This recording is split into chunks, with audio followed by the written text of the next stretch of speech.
बचपन play school.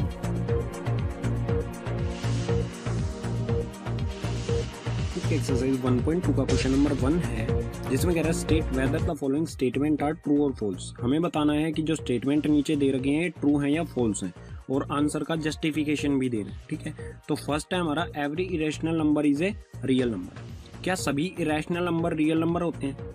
तो introduction वाली वीडियो में मैंने बता रखा है कि कोई भी नंबर होता है हमारा, सभी नंबर्स हमारे रियल नंबर होते हैं, चाहे वो रैशनल हो चाहे इरेशनल नंबर हो।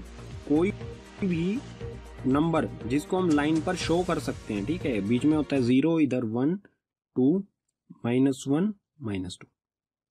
कोई भी नंबर जिसको लाइन पर शो किया जा सकता है वो रियल नंबर्स होते हैं। तो इरेशनल नंबर को लाइन पर शो किया जा सकता है, ये आप आगे वाले क्वेश्चंस में देखेंगे। ठीक है, तो ये हो जाएगा ट्रू।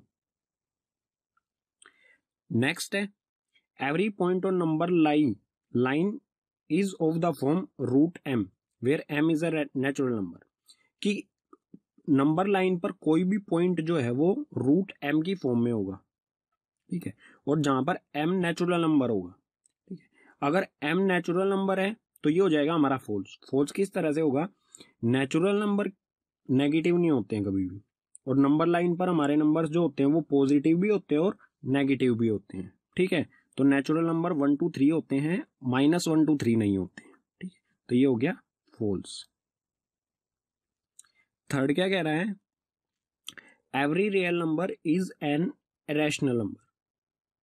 कि कोई भी हमारा रियल नंबर है वो इरेशनल नंबर होगा। रियल नंबर को हम p/q की फॉर्म में लिखा जा सकता है। मान लेते हैं कि रियल नंबर में सभी नंबर्स आ जाते हैं हमारे। ठीक है, रियल नंबर में रैशनल नंबर्स भी आ जाएंगे, इरेशनल नंबर्स भी आ जाएंगे।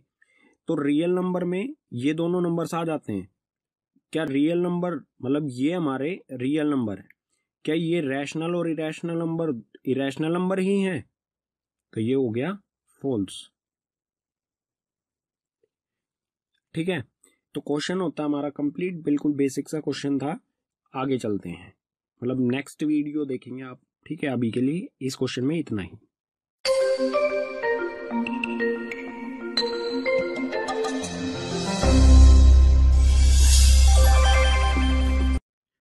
क्लास 9 के एक्सरसाइज 1.2 का क्वेश्चन नंबर 2 है हमारे सामने, जिसमें कह रहा है are the square root of all positive integer irrational? If not give an example of the square root of number that is a rational. हमसे बोल रहा है कि क्या स्क्वायर रूट होते हैं किसी भी पॉजिटिव इंटीजर के वो सभी इरेशनल होते हैं? ठीक है, इफ नॉट अगर नहीं होते हैं तो हमें एग्जाम्पल देना है ऐसे स्क्वायर रूट का जो रैशनल हो। ठीक है, तो क्वेश्चन में ये आंसर दिया हुआ है नहीं होते हैं ऐसा। ठीक है, नो, इसका आंसर हो जाएगा no. The square root of all positive integer is not irrational. ठीक है, यहाँ इंटीजर है, यहां पर लिख देना आपको इज नॉट। ठीक है, यहां दा से लेके यहां तक एग्जाम्पल बता देता हूं मैं आपको। ठीक है, इंपॉर्टेंट जो है वो है एग्जाम्पल। ठीक है, तो एग्जाम्पल ले लेते हैं। एग्जाम्पल जैसे 4, रूट के अंदर अगर हम 4 रखें, रूट के अंदर 9 रखें, रूट के अंदर 36 रखें, रूट के अंदर 49 रखें, तो ये सभी वैल्यूज जो हैं ये इरेशनल नहीं होंगी। क्यों नहीं होंगी? 4 को हम कैसे लिख सकते हैं? 2 × में 2, अंदर पेयर बन गया, बाहर निकल के आ गया 2, और जो 2 निकल के बाहर आ गया 2 को हम कैसे लिख सकते हैं? p/q की फॉर्म में लिख सकते हैं 2/1। तो ये इरेशनल नहीं होगा। इसी तरह 9 जो आएगा निकल के बाहर वो क्या हो जाएगा? 3 × में 3, तो यहाँ आ गया ये 3, ये भी इरेशनल है। इसी तरह 36 का हो जाएगा 6 × में 6, ये भी रैशनल है। इसी तरह 49 7 × में 7, तो ये आ गया 7। ये सभी रैशनल नंबर्स आ गए हमारे। सभी जो नंबर्स हैं रूट के अंदर वो इरेशनल नहीं होते हैं। वो इरेशनल कौन से होते हैं ये एक्स्ट्रा बता देता हूं मैं आपको क्वेश्चन से अलग। इरेशनल नंबर होते हैं हमारे अगर रूट के अंदर हमारा कोई भी प्राइम नंबर होगा वो इरेशनल होता है। जैसे 2 हो गया, √3 हो गया, √5 हो गया, √7 हो गया। ऐसे ही जो भी हमारा प्राइम नंबर होगा रूट के अंदर वो सभी इरेशनल होंगे। ठीक है, ये थोड़ा एक्स्ट्रा बता दिया मैंने आपको। ठीक है, एक्सरसाइज 1.2 का क्वेश्चन नंबर 3 है हमारे सामने, जिसमें कह रहा है show that root 5 can be represented on the number line. हमें शो करना है कि रूट 5 को एक नंबर लाइन पर शो करना है। ठीक है, तो इसका कॉन्सेप्ट समझ लेते हैं पहले, उसके बाद देखेंगे नंबर लाइन पर इसे किस तरह से शो किया जाएगा। तो इसको रूट 5 हमें किस तरह से मिलेगा, सबसे पहले तो रूट 5 हमें निकालना पड़ेगा। ठीक है, तो इसके लिए हमें पढ़ना पड़ेगा पाइथागोरस थ्योरम के बारे में। ठीक है, पाइथागोरस थ्योरम। पाइथागोरस थ्योरम क्या होती है, ये बेसिकली एक राइट एंगल ट्राइंगल पर अप्लाई होती है, जिसमें 90 डिग्री का कोई एंगल होता है। 90 डिग्री के एंगल के सामने होती है हाइपोटेनियस। ठीक है, और इसके एक साइड में होता है बेस हाइपोटेनियस। अब ये हो जाएगा, नीचे वाला जो हिस्सा होता है वो बेस होता है, और जो थर्ड साइड बचती है वो होती है परपेंडिकुलर। ठीक है, 90 डिग्री के सामने हाइपोटेनियस, बेस और परपेंडिकुलर, इन तीनों में किस तरह से रिलेशन होता है, बाय पाइथागोरस थ्योरम। तो पाइथागोरस थ्योरम कहती है कि हाइपोटेनियस किसके इक्वल होती है, परपेंडिकुलर स्क्वायर प्लस में बेस का स्क्वायर रूट के अंदर। ठीक है, हाइपोटेनियस क्या होती है, या पहले भी पढ़ चुके होंगे कि perpendicular square plus base square under root, वो हाइपोटेनियस के इक्वल होती है। ठीक है, तो यहां से हम लेट कर लेंगे। देखो परपेंडिकुलर है ना, हमें रूट 5 हमें चाहिए है, नंबर लाइन पर इसे शो करना है, तो परपेंडिकुलर हमेशा 1 ही रखेंगे। ठीक है, तो परपेंडिकुलर की वैल्यू तो हमेशा 1, कोई भी आप नंबर शो करते हो उसके लिए हमें परपेंडिकुलर 1 ही रखना है। ठीक है, तो परपेंडिकुलर 1, बेस को देख सकते हैं हम क्या रखेंगे, परपेंडिकुलर रखेंगे 1 का स्क्वायर हो जाएगा। ठीक है, तो 1, और हमें यहाँ कितना चाहिएगा, फिर कम से कम 4 तो चाहिएगा हमें। ठीक है, तो किसका स्क्वायर करेंगे, 4 आ जाएगा, 2 का स्क्वायर करेंगे। ठीक है, तो hypotenuse equals to under root perpendicular, we take perpendicular equals to 1, base equals to 2। Base हम 2 ले लेते हैं और परपेंडिकुलर 1 ले लेते हैं। परपेंडिकुलर की जगह वैल्यू पुट करेंगे 1 का स्क्वायर, प्लस में बेस क्या है 2 लिया है हमने, तो 2 का स्क्वायर।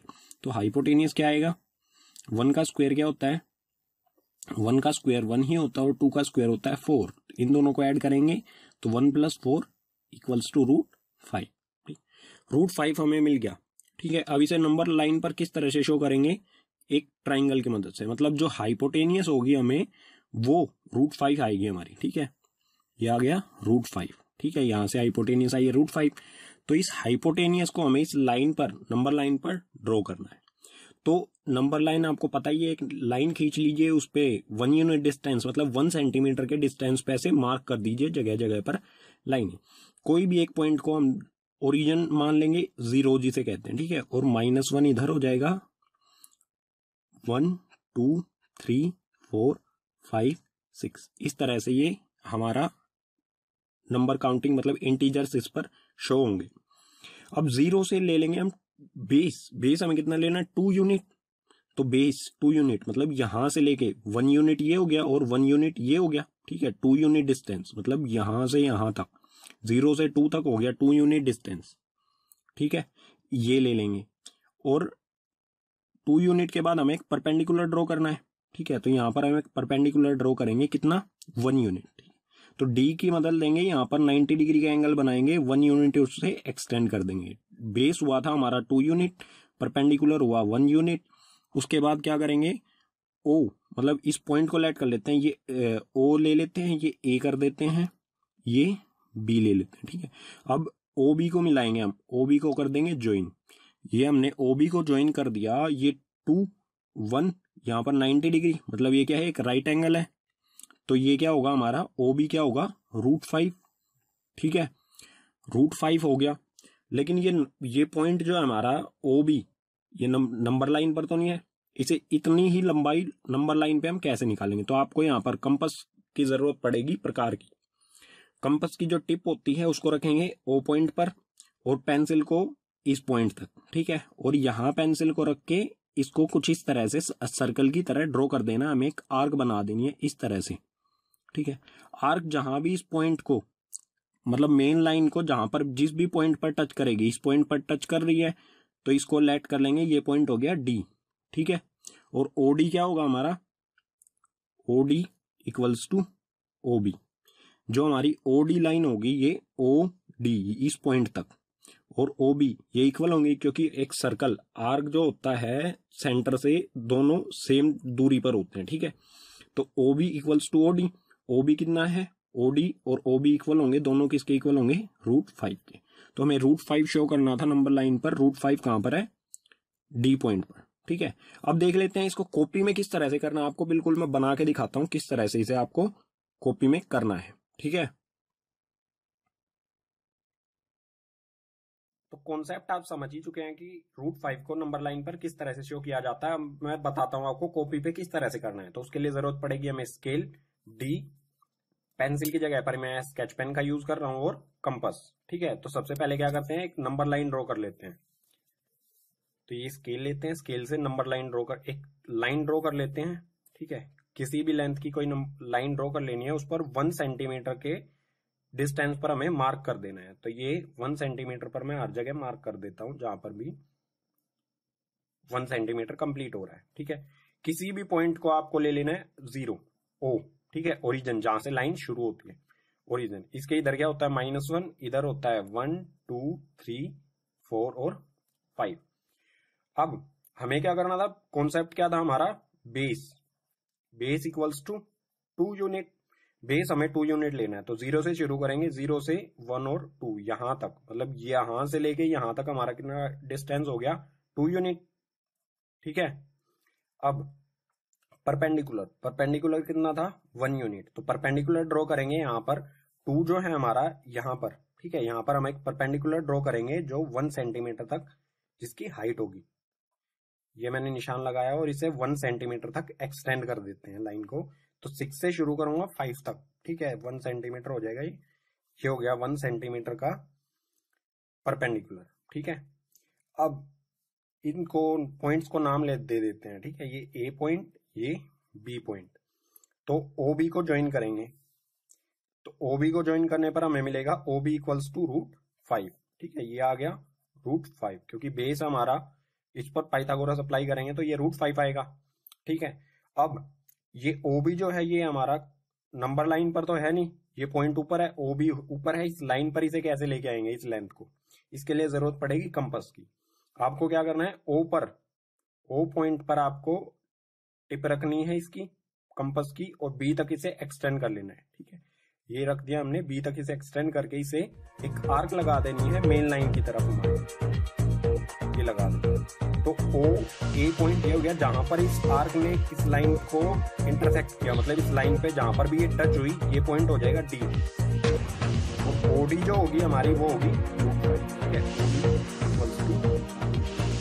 या फिर हम कह सकते हैं D पॉइंट जो होगा इस लाइन पर वो होगा O से D तक, ठीक है। तो यही हमारा कॉन्सेप्ट है, इसका